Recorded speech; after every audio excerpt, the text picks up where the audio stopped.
Hola, soc Susana Cribiller, mare d'una nena de 16 anys que es diu Iris. Justament uns mesos abans de parir, em van detectar que la meva filla venia amb problemes de cor. Va ser aquí a l'Hospital de Reus quan em van detectar que la meva filla tenia un problema de cor, que venia una malformació. El que em va anar bé és que la doctora que em va detectar la malformació d'aquí, quan estava allà a la Vall d'Hebron, amb tot de metges que no coneixia cap, amb la nena malalta, d'aquesta manera, jo amb la cesària feta, i vaig baixar baix de la UCI, i tot eren aparells i de tot, i vaig veure a la doctora que m'havia portat el primer cop, va ser com un sospir allò de dir, ostres, almenys algú que conec i puc arribar a confiar, no? I, bueno, doncs si això em va donar una mica més d'ànims, no em vaig sentir tan enfonsada dins d'un equip que per mi era tot nou. El diagnòstic prenatal serveix per saber, quan un bebè encara està dins de la panxa, si té un problema greu, doncs quines necessitats tindrà al llarg de tot l'embaràs i d'aquesta manera poder planificar què necessita, quins serveis i quins especialistes l'han d'ajudar i on és millor que neixi, si en el nostre centre o,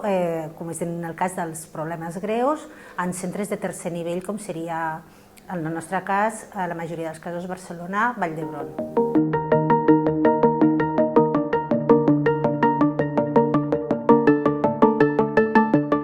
Home, això ho trobo superbé perquè, vulguis o no, pots conciliar una mica més la feina, per exemple, els estudis, també l'estat familiar i tot, no? Perquè d'altra manera te trobes que te sents sol, desplaçat i el canvi és molt més brusc. I d'aquesta manera, vulguis o no, el fet d'estar, que pots compartir, compaginar aquí a Reus, a Barcelona, doncs tot és una miqueta més fàcil, no? Per al seguiment dels nens amb cardiopaties congènites i per l'acompanyament de les seves famílies, és important que les unitats de cardiologia pediàtrica siguin unitats multidisciplinars.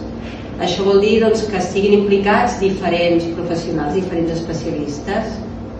També és molt important que aquestes unitats d'hospitals més petits, com el nostre, tinguin una relació directa amb els centres de referència, que és on es realitzen les cirurgies i els cateterismes.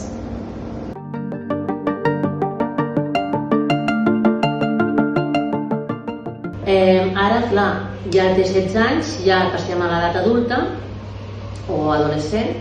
i això sí que és veritat que em va crear una mica d'angoixa perquè, clar, el fet de dir, ostres, ara em derivaran a la unitat de majors i ara,